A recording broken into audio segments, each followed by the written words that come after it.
ঘরবাড়ি সব ভাইঙ্গা ফেলানো হয়েছে, কিন্তু তাতে কি, রান্না বান্না করে তো খাওয়াই লাগবে তাই না?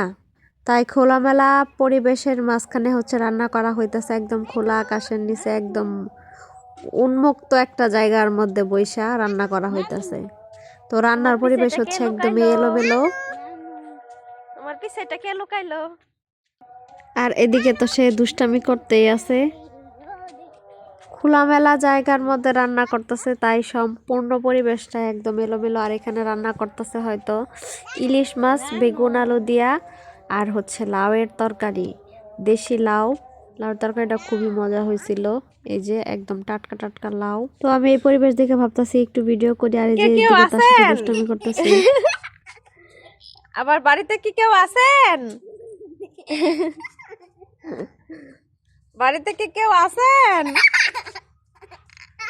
আবার আবার বাড়িতে কেউ আছেন?